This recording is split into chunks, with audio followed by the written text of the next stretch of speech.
Hello Saxo fans, episode 44, here we are. Right, quick recap then. Since you've been away, I have finished off some of the cooling system, still waiting for my cap to arrive, sorted out a bit of the hose. I'm going to wait for my headlight to go in and then I can sort of clamp this over here somewhere, just sort of away from the screamer pipe there.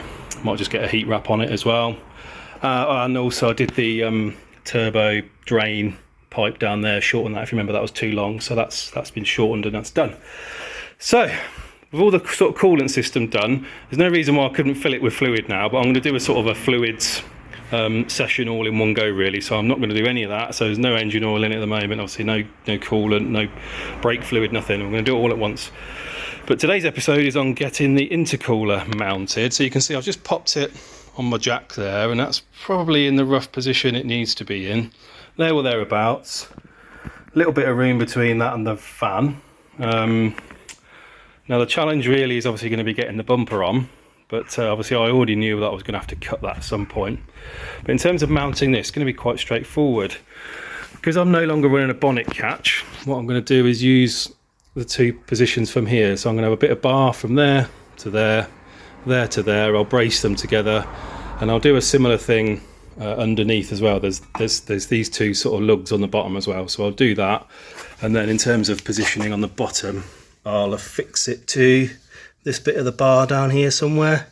Yeah, I'll figure that out, but if I can get the top ones done and sort of get it hanging, then that makes life a bit easier and get the jack out of the way. So first things first, just get some measurements, get some angles and that measured up, cut a few little plates to mount here and here. And then I can obviously get some bar in and bend it into the right orientation and get them welded up. And then, yeah, we can do a mock fitting. So first things first, let's get some measurements done and then we'll cut the bars.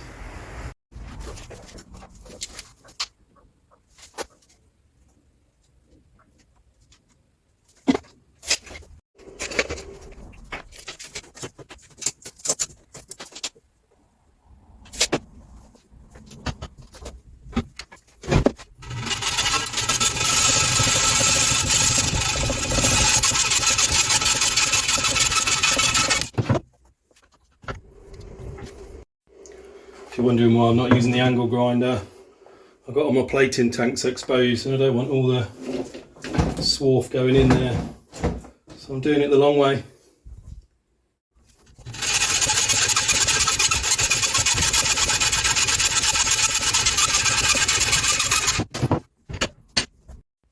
Right, now I've got these little bad boys made up. What I'm going to attempt to do is measure the angle and essentially have a little plate here, and I'll weld these in between. So I just need to put a bit of an angle on. So one will be like that, one will be like that, and obviously similar underneath. So let me measure some angles.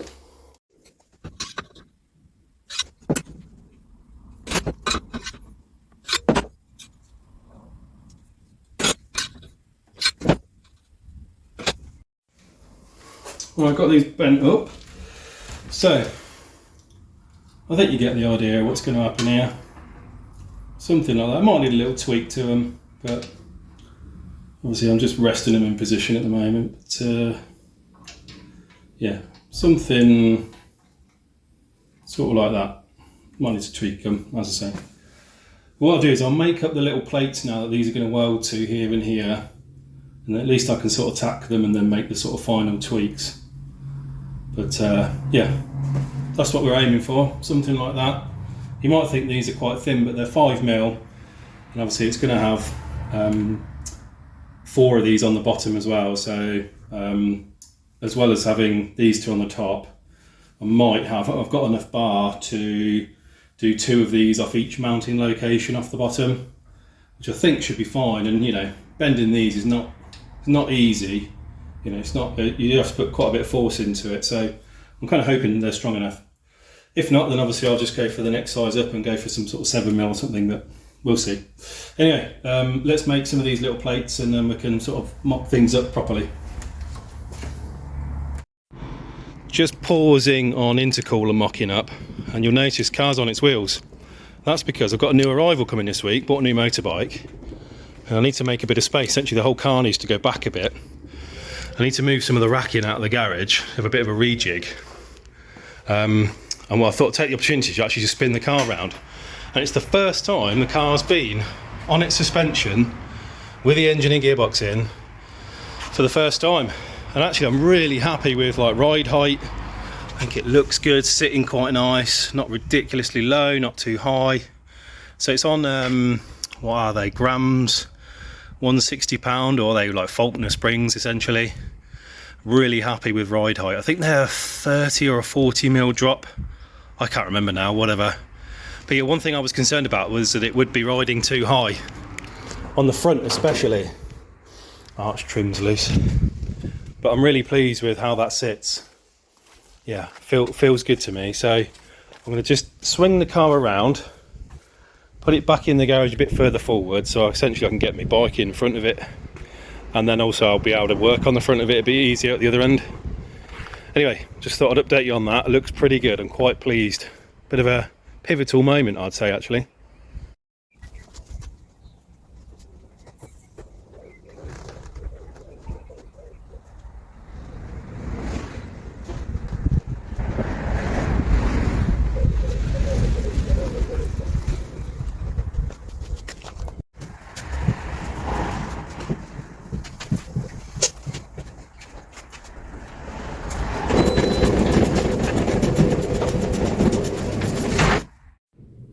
Right, car's the other way around now.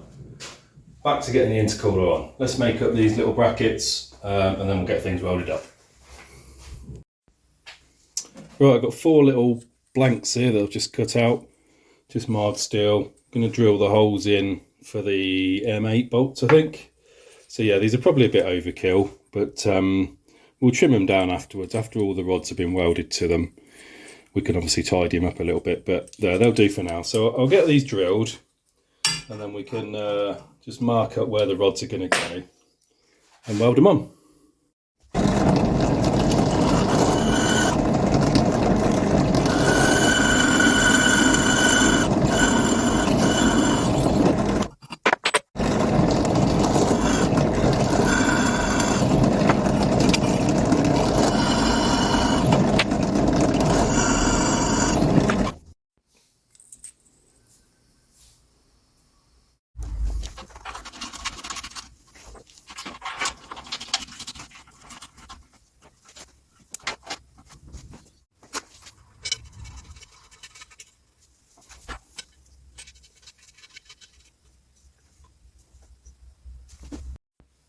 Well, I've got the plates mounted up. These are tight, these are just loose at the moment. Twisted those around 90 to give it a slightly better angle, and I've just tweaked the angles a little bit more on these rods that I've made.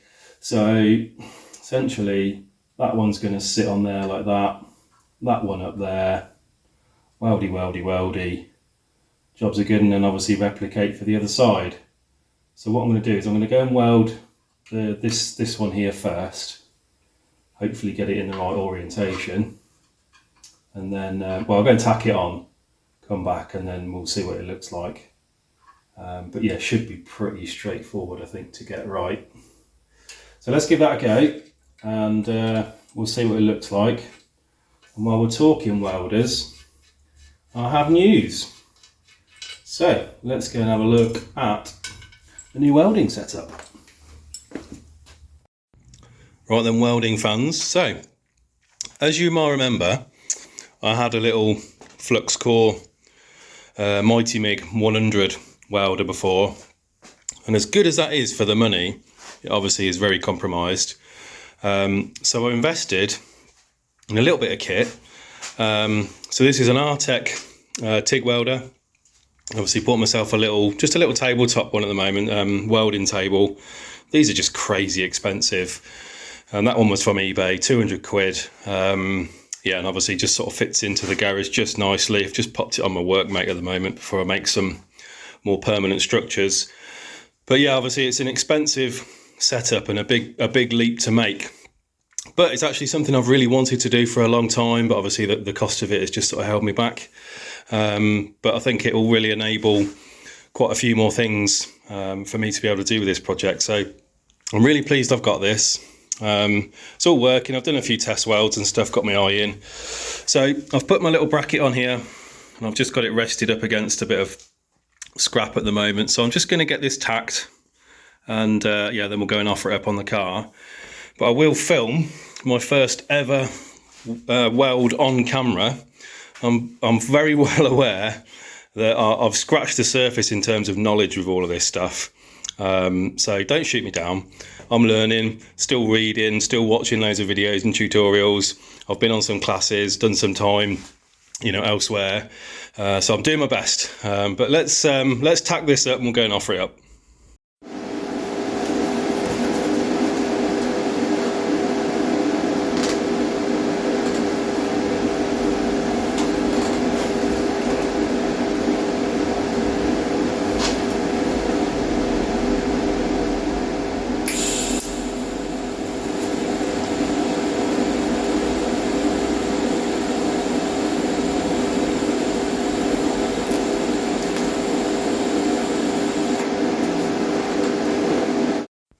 There we go, little tack done. Not too hot. But yeah, for all of those going, go on then, show us what you've done. Let me just get a bit of focus for you. There we go, tiny little tack on the end. So I'll go and do the other one, the opposite end, get them both tacked up so it's in the right position. Then obviously we'll do the full weld. Bear with me.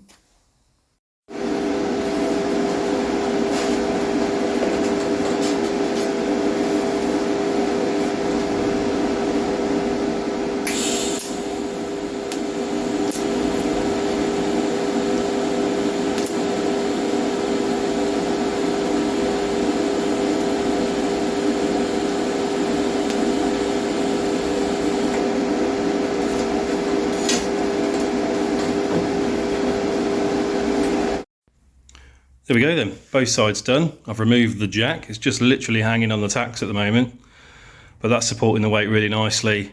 So I'll get those removed and welded up, and then all I need to do is do the supports underneath, essentially replicate what I've done here, but for the underneath positions.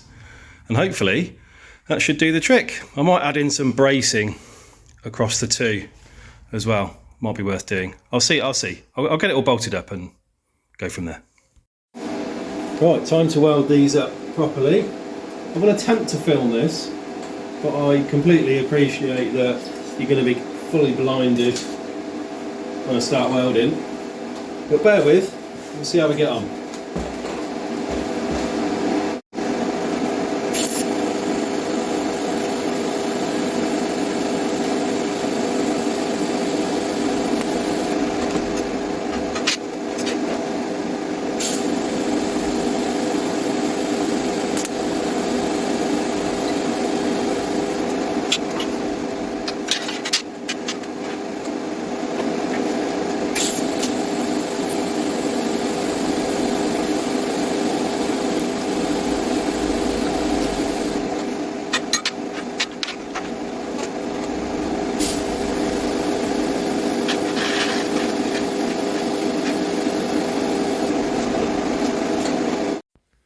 There we go then, they are all made up. Just gonna let them cool down for a bit and then, yeah, they need painting or whatever. But yeah, not too bad really. I'm sure there's loads of you out there going, oh, that's wrong, this is rubbish and whatever. But actually, I'm pretty pleased with that given my TIG experience is, well, yeah, you could probably count it in hours on one hand. So yeah, fairly happy with that. So I think they'll do the job. I'll wait for them to cool down, we'll go and fit them to the car.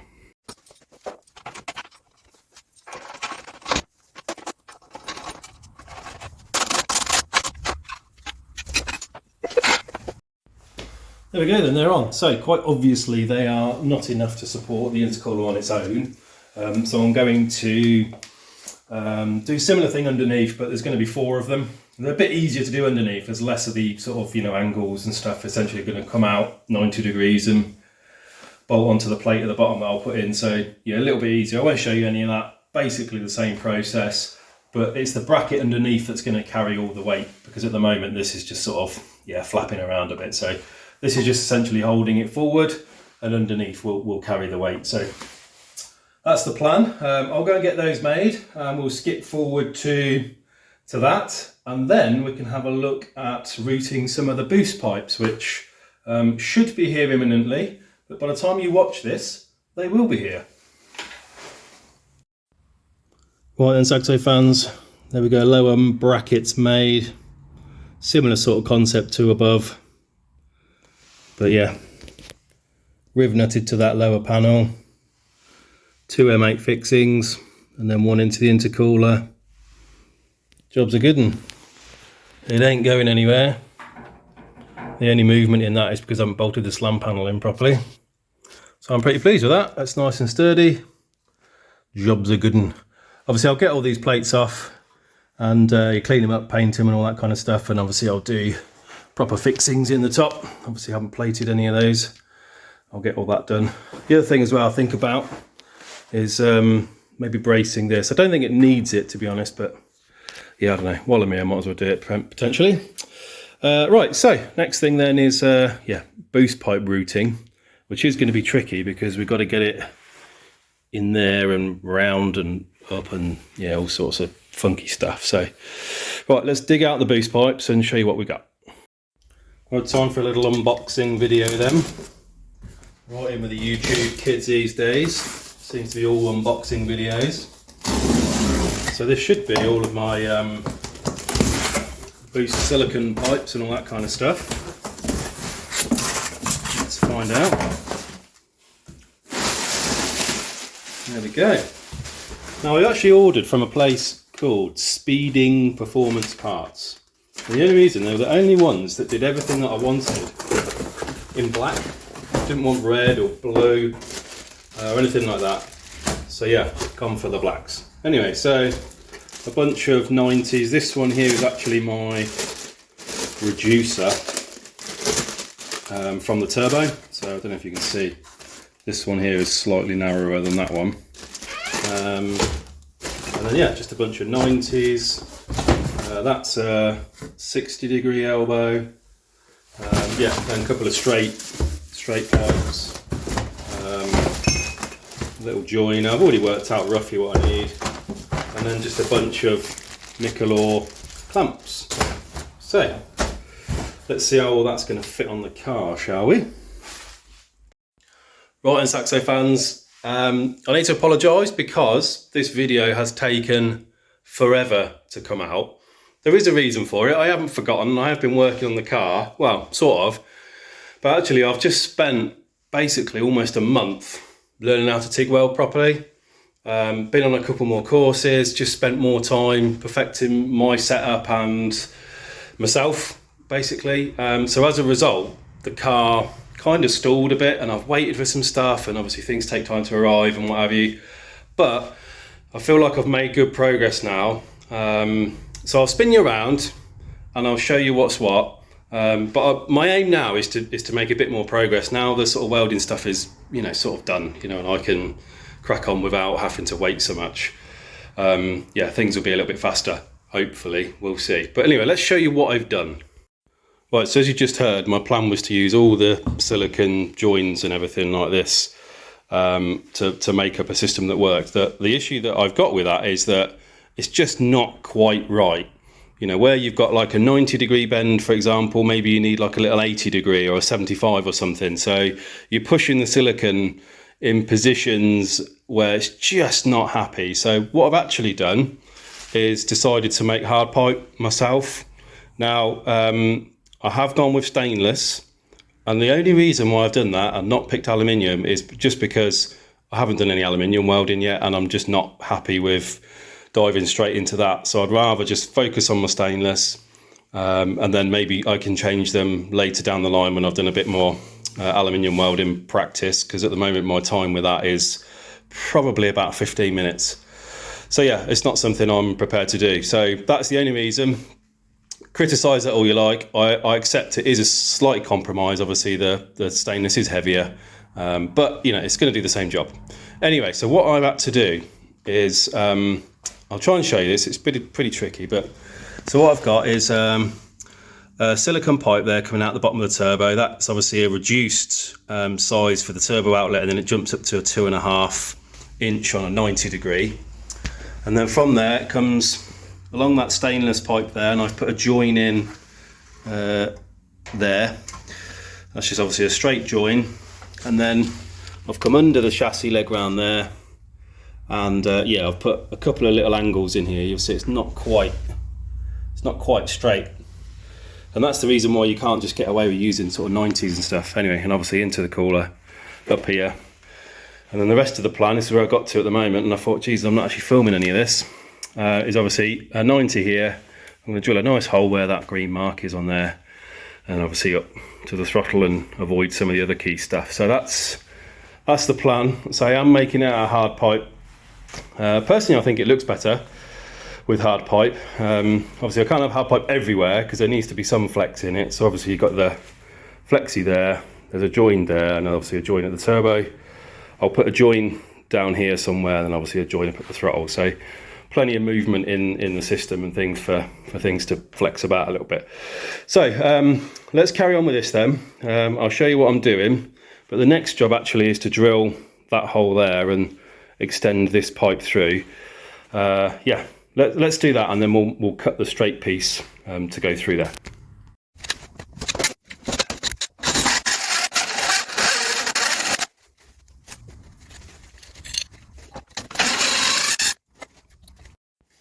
Just been trying to drill that out. Bought some brand new big hole saw drills. They are full on made of chocolate. They're terrible, cheap nastiness. So they're going back. I'll think of something else.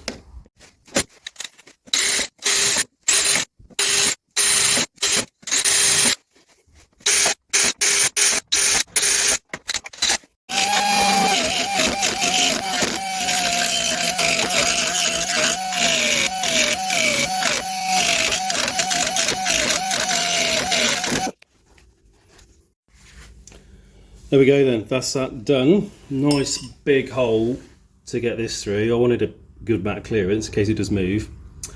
Yeah, I really like using the die grinder because it does work well, but it makes such a mess. So, yeah, I'm gonna go and clear all this up and make sure none of it's got into the engine bay. It has all been covered, and I've got blanks over all the intakes and stuff. So, cleanup begins. Right, assembled that bottom corner then. So that's pretty good. I want to extend this 90 sort of, yeah, like 10-20 mil or something, just to push the silicon bend further in that way a little bit. Yeah, I wanted to have a silicon bend in it somewhere just to make it so I can get it on and off.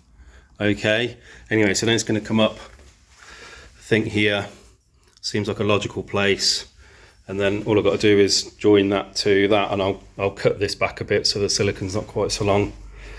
So yeah, I've obviously got more joins of pipe, and I've also got a few of the little pie cut pieces, because if you look at that angle, it's not quite sort of perfectly straight, so I think I might need a single little kink in it somewhere, so I'll sort that out.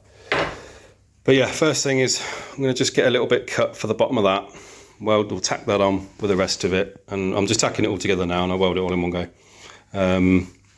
Yeah, and then we can think about making that this bit here, sorry, one piece. Well, I have jumped ahead a little bit.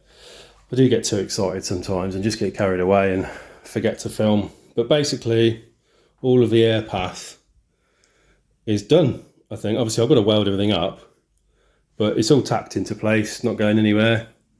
Pretty pleased with how that's turned out.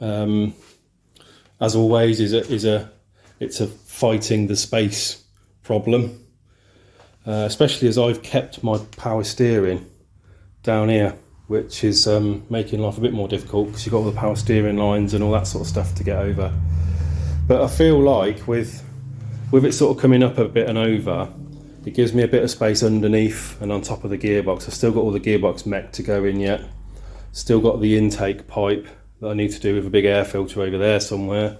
Still got to put a catch tank over there. I've got the 2 AN10 lines to go over there somewhere. So this space here is going to be occupied by stuff soon enough. But yeah, I'm pleased with how those boost pipes have turned out. I'm really glad actually I went hard pipe and sort of did it properly in inverted commas, rather than just loads and loads of silicon. And for all those people that are doubting, obviously there are a number of joins in it. So there's one by the turbo, one down there, obviously one either side of the cooler, and one over there. So there's enough play in the system to take up any engine movement. So hopefully none of these pipes will crack or anything. But now's the real test. I need to get all these welded up, and you're going to see why I've spent maybe 4 weeks practicing welding, and you can all laugh at the quality of my welds. But anyway, let's go do that. We'll get it all back on, fitted, and then after that's done, all this has got to come off because I'm going to have the slum panel painted and all that kind of stuff. So, and then we can figure out how to do the exhaust. But yeah, obviously fabrication, get it all on, make sure it fits, then take it all off and make it look pretty. Right, anyway, let's go over to the welder. Right then, Saxo fans, time to weld. Well, it was, and I did plan on doing it in this video, but for my back purge setup, what I was going to do was I was going to take this airflow meter that I've got off here, or flow meter I should say, and add it to this one, which is a Y piece. So I'd have one go into the welder as normal, and then one coming off, and obviously at a lower flow rate to put into the pipe itself. Problem is that the fitting here is just it's too shallow, so it bottoms out, and therefore it is loose when it goes on. And with the price of gas, I really don't want to lose half the gas to atmosphere. So I'm just going to wait before I weld these. I'll get this sorted out. But this will be the first thing we come to. So I'll get these welded at the very beginning of the next episode and we can get them fitted. I am aware that I do need to do some other things with these pipes. So I haven't got a tool to add a flange onto the end of them, obviously to stop them coming off the silicone.